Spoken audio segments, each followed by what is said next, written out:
falar sobre esse assunto, sobre essa polêmica toda, a gente conversa agora ao vivo com o senador Randolfo Rodrigues, que é líder do governo no Congresso. Boa tarde, senador. Seja muito bem-vindo ao 360. Um prazer contar com o senhor aqui. Senador, acho que a primeira pergunta para a gente... Boa tarde, Raquel. Satisfação de estar com você, estar com todos os telespectadores do CNN. Muito obrigada, senadora. Acho que a primeira pergunta que a gente precisa esclarecer para quem está em casa: o governo trabalhou contra essa PEC para derrubá-la ou não? Raquel, o governo não teve posição formalizada sobre essa proposta de emenda constitucional. Eu vou externar aqui a minha posição. Eu considero a proposta anacrônica, porque por conta do momento em que ela está sendo apresentada, aliás, está sendo votada no plenário do Senado, e considero desproposital. E, na essência, eu ainda a considero inconstitucional. Porque, veja, Raquel, não é possível que um poder interfira nas atribuições de outro poder. A Constituição possibilita e faculta ao Congresso Nacional o poder de proposta de emenda constitucional para alterar a própria Constituição. Mas a Constituição não permite alteração de tudo. A independência e a harmonia entre os poderes é uma cláusula sine qua non da nossa Constituição, presente já no seu primeiro artigo, que fala, aliás, presente já no seu segundo artigo, como princípio fundamental. Então, além do mais, eu considero o inteiro teor da proposta completamente inconstitucional. Mas o senhor está falando em uma posição pessoal. Por que o governo não adotou posição? É isso que está sendo cobrado por integrantes do Supremo Tribunal Federal. Porque, claramente, tem uma divergência entre o Poder Judiciário e o Poder Legislativo em relação a essa matéria. E o governo e o governo do presidente Lula tem todo o reconhecimento ao papel histórico que o Supremo Tribunal Federal cumpriu na última quadra. Aliás, o Supremo Tribunal Federal foi a instituição mais vilipendiada no 8 de janeiro. E não foi vilipendiada desta forma à toa. É porque toda a raiva fascista recaiu sobre o Supremo Tribunal Federal. E isso ocorreu devido à posição de altivez que o Supremo Tribunal Federal teve durante o período de governo do fascismo bolsonarista. Então, o governo do presidente Lula tem todo o reconhecimento para isso. Como existia claramente um conflito de posições entre o Congresso Nacional e o Supremo Tribunal Federal, não caberia ao governo manifestar uma posição, não liberar a sua base em relação a esse tema, mesmo porque a base já tinha manifestado sua posição anteriormente. Você, na preliminar aqui, por exemplo, indicou os votos do Progressistas. O Progressista do Senado tem uma composição hegemonicamente vinculada à direita, vinculada ao bolsonarismo e hegemonicamente e sempre do ponto de vista e de identidade com essa agenda. Nós não temos contado com votos, temos contado com raros votos dos progressistas nas pautas mais caras ao governo, como foi o caso da reforma tributária. Você fala também do União Brasil. O União Brasil tinha um compromisso, inclusive, em aliança política com os setores mais conservadores do Senado, junto com esta pauta. Não foi, por exemplo, a posição do Partido do Presidente da República. O Partido dos Trabalhadores expressou posição uníssona e orientação de voto contra. E eu mesmo assim o manifestei. Me antecipa a pergunta que você fará sobre o senador Jacques Wagner. A posição do senador Jacques Wagner, evidentemente, já foi revelada, é uma posição pessoal expressa. Eu quero que, na preliminar, se me permite, só destacar que o presidente Lula não poderia ter escolhido quadro melhor para ser seu líder aqui no Senado. O senador Wagner foi ex-governador da Bahia, exitoso governador da Bahia, e uma liderança política que tem contato com todas as demais lideranças daqui do Senado, com todos os demais senadores, diálogo aberto com todas, mas ele expressou, neste tema, uma posição pessoal. Posição esta que diverjo. A posição aqui que externo em relação a essa PEC, reitero, é que ela é, na essência, inconstitucional e no trâmite e no procedimento, no momento histórico inadequado. Senador, Clarice Oliveira tem uma pergunta para o senhor. Claro. Boa tarde, senador. É um prazer ter o senhor aqui. Senador, boa tarde, Clarice. Satisfação estar contigo. Obrigada, senador. Senador, o senhor é líder do governo no Congresso. O senhor sabe como se dá essa relação com o Palácio do Planalto? Existem conversas que acontecem em votações tão importantes e é óbvio que a gente sabe que esse diálogo acaba impactando ali nas votações nas duas casas como um todo. Dito isso, algumas das pessoas com as quais eu conversei hoje fizeram a seguinte avaliação, senador, de que não havia como o governo trabalhar contra a aprovação dessa PEC, uma vez que tem muitas outras discussões sendo colocadas na mesa, entre elas a indicação do próximo ministro do Supremo Tribunal Federal. O Senado Federal tem dado indicativos de que não vai facilitar a apreciação desse nome e que esse poderia ter sido um aceno na direção do presidente do Senado, Rodrigo Pacheco.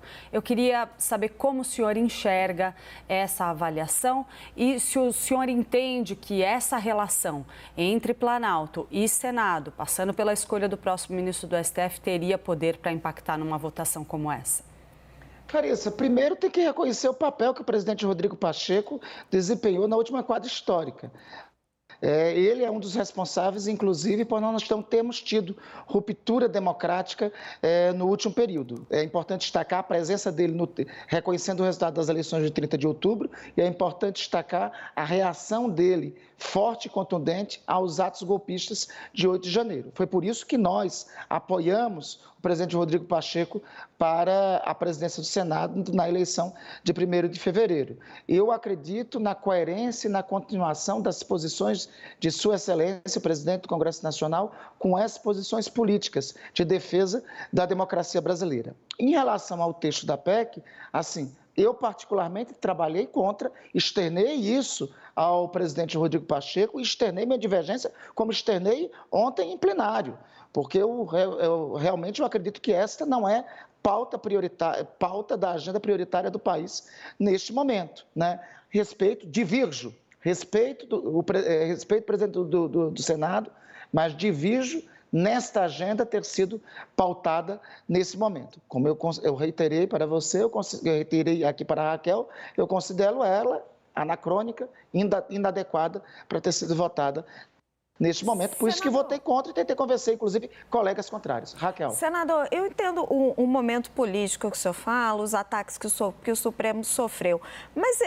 os ministros do Supremo acabam abusando das decisões monocráticas, sentam em cima dessas decisões por um longo tempo. Isso não é um problema?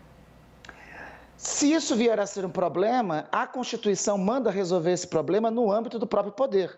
Veja, eventuais abusos ocorridos no âmbito interno do Congresso Nacional não é passível de interferência de outro poder.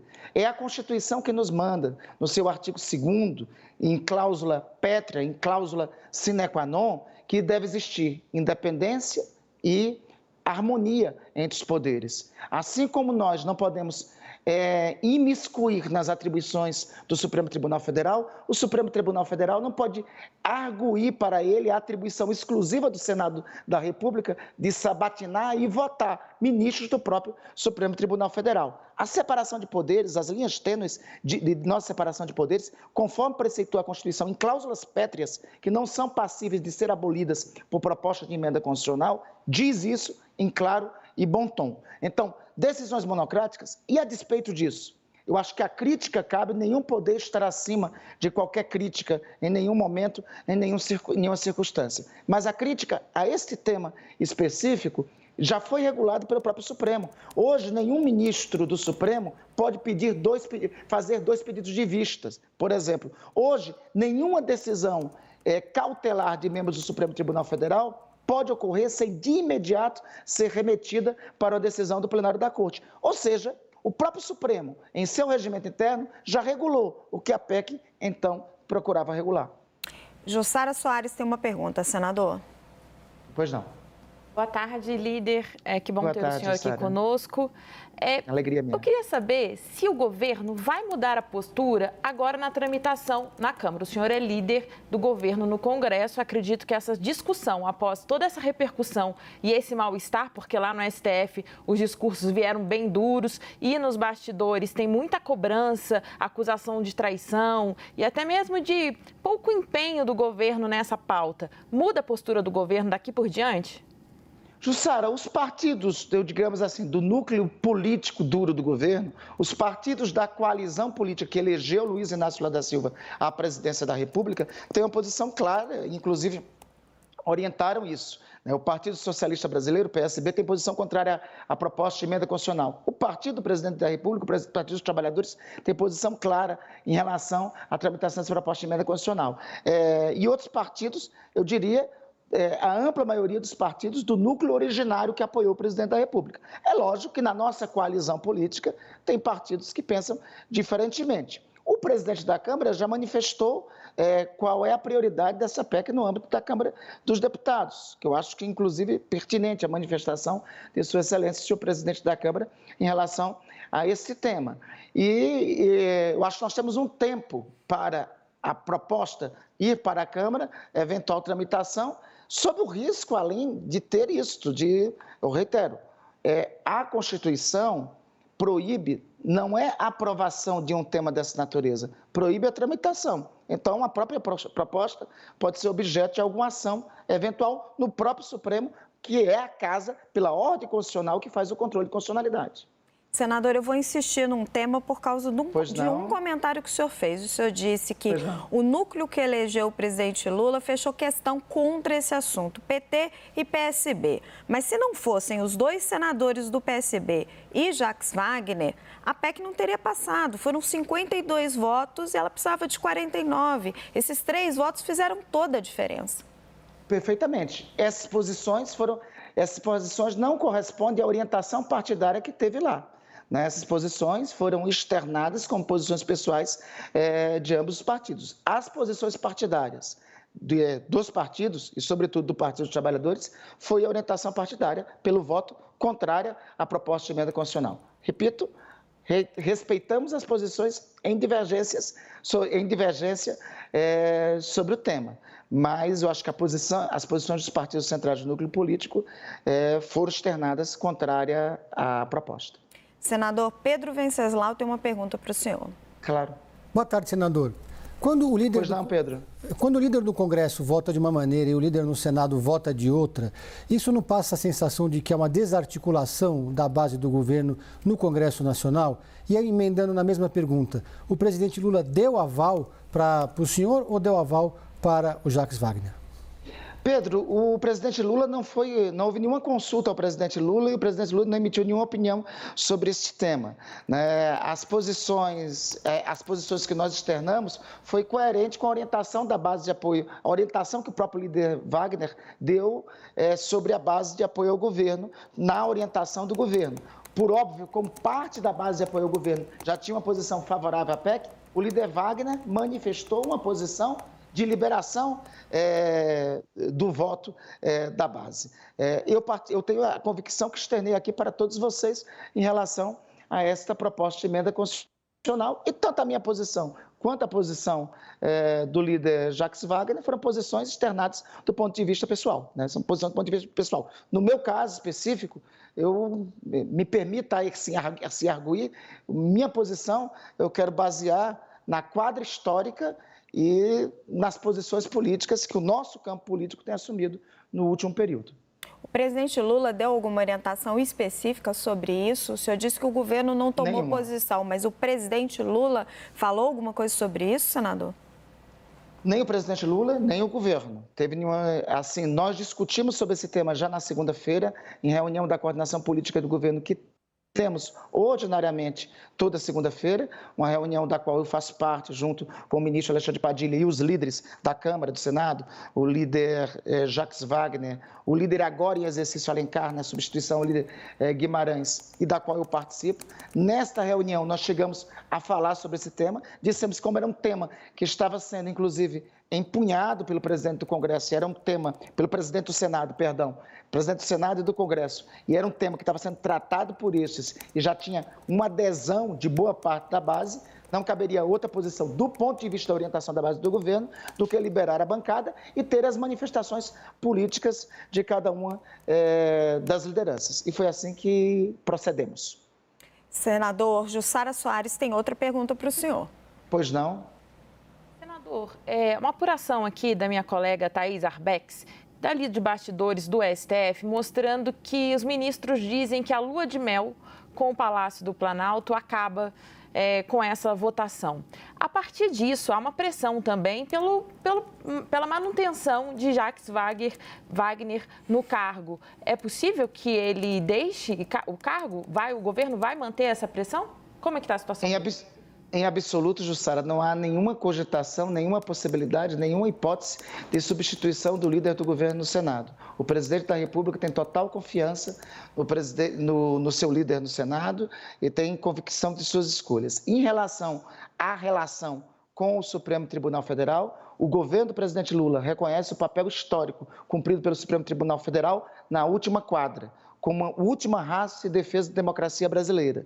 E compreende que tanto o atual governo, que foi eleito por eleições que não foram reconhecidas pelos nossos opositores, por eleições democráticas que não foram reconhecidas pelos nossos opositores, quanto o Supremo Tribunal Federal, ambos têm como identidade a defesa da democracia brasileira. Eventual desentendidos, eventual mal-entendidos, eventual dissensos é da natureza da democracia, mas o nosso esforço é em buscar, e buscaremos, todo o diálogo possível de construção de pontos em comum, sobretudo com o Supremo Tribunal Federal, porque ambos são filhos da quadra democrática de defesa da democracia brasileira, externada no último semestre do ano passado e até o 8 de janeiro mais recente. Senador, o senhor disse que parte da base do governo já tinha decidido votar a favor dessa proposta quando vocês se reuniram e que o governo viu que o certo mesmo era liberar o voto e que o presidente Pacheco estava encampando essa proposta. Foi um aceno para o presidente Pacheco depois de tantas rusgas? Não, em absoluto, mesmo porque não há rusga com o presidente Pacheco. O presidente da República tem total respeito ao presidente do Congresso Nacional. O presidente da República prestigia o presidente do Senado e o presidente do Congresso Nacional. Haja visto as últimas agendas que o próprio presidente dispôs ao presidente do Congresso Nacional e do Senado. O presidente da República convidou o presidente do Senado Federal para acompanhá-lo na Conferência do Clima. Então, não há nenhum tipo, inclusive, me permita, o presidente Pacheco foi fundamental para a aprovação da proposta de emenda constitucional da reforma tributária no âmbito do Senado. Sem o apoio do presidente Pacheco, isso não seria possível. O presidente Pacheco tem contribuído com toda a agenda do governo junto ao Senado Federal, pautou inclusive para a semana que vem 2 propostas para o esforço fiscal que o governo está fazendo. Enfim, só relatar esses fatos todos para dizer que não tem nenhuma rusga, nenhum desentendimento, nenhum desencontro em relação a nenhum desses temas com o presidente do Senado e presidente do Congresso Nacional. E, inclusive, nós apoiamos entusiasticamente a candidatura do presidente Pacheco à presidência no último 1º de fevereiro, como todos vocês externaram, presenciaram, testemunharam, noticiaram. Clarice Oliveira de novo conosco, senador. Senador, eu queria falar um pouquinho com o senhor sobre a expectativa desse e outros temas também na Câmara dos Deputados, porque o que a gente ouve ali é que a discussão também vai ser tensa, a tendência é que a gente tenha um embate ali difícil, uma negociação difícil. E o senhor ali, como um participante importante dessas conversas, qual que é a orientação lá? Porque a gente já viu esse assunto, então, avançar no Senado. Mas como que isso fica lá na Câmara? Não é uma articulação simples, o governo vai continuar em cima do muro ou vai ali adotar alguma posição um pouco diferente? Clarice, sinceramente, eu acho que esse tema não avançará na Câmara dos Deputados. Isso é uma percepção pessoal minha.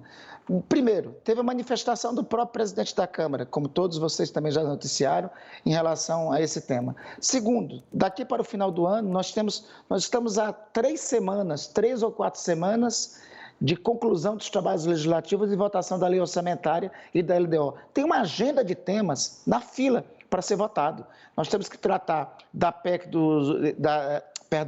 do PL, dos fundos exclusivos de offshores aqui no Senado, nós temos que tratar do PL das apostas, que deve voltar lá para a Câmara dos Deputados, nós temos que tratar da lei orçamentária, nós temos temas da LDO para serem tratados, então tem uma agenda já pré-definida. E o próprio presidente da Câmara já disse que esse tema não cabe nessa agenda. Então, já tem uma decorrência natural.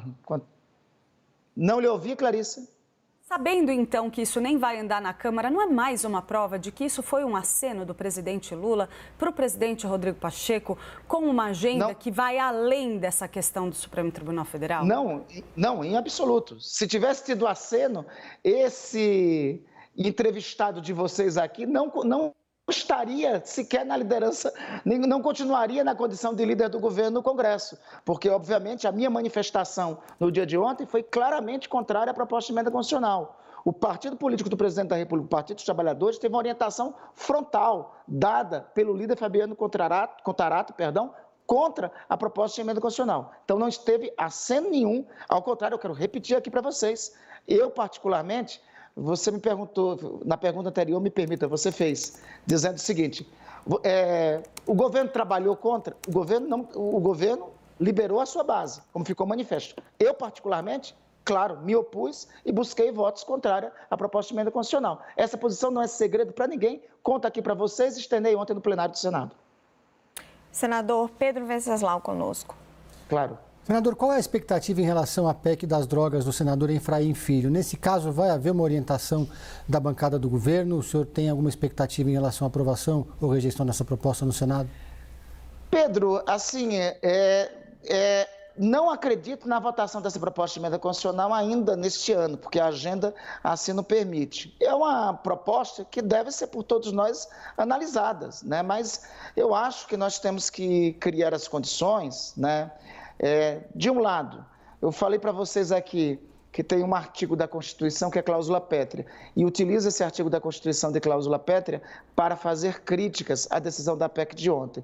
Então, qualquer proposta de emenda constitucional que busque avançar sobre temas que são atribuições de outro poder, não me parece, e qualquer ação de um outro poder para avançar sobre temas que são de outro poder, não me parece que seja adequado, né? A despeito do mérito da proposta de emenda constitucional das drogas, repito, a despeito do mérito da proposta de emenda constitucional das drogas, que eu acredito que é tema para ser analisado posteriormente, pormenorizadamente, nesse tema específico, é atribuição do parlamento legislar. Nesse tema específico, é atribuição do parlamento cuidar. Isso aí é atribuição do parlamento e não é atribuição do Supremo Tribunal Federal. Repito, a despeito do mérito, sem entrar no mérito. Mas, na forma, esta sim é a atribuição do parlamento. Mas também eu acredito que não está na prioridade dos temas a serem tratados pelo parlamento nesse momento, Pedro. Senador Randolfo Rodrigues, eu agradeço muito mesmo a sua presença aqui no 360. Seja sempre muito bem-vindo. Fazia tempo que o senhor não conversava conosco. Realmente, estava em dívida. Estava em dívida. Por isso que procurei logo quitar. Dívida paga, mas já está feito o próximo convite. Nós conversamos com o senador Randolfo Rodrigues, líder do governo no Congresso. Muito obrigada, senador. Eu que agradeço. Um abraço, Raquel. Um abraço a todos os telespectadores. Um abraço, senador.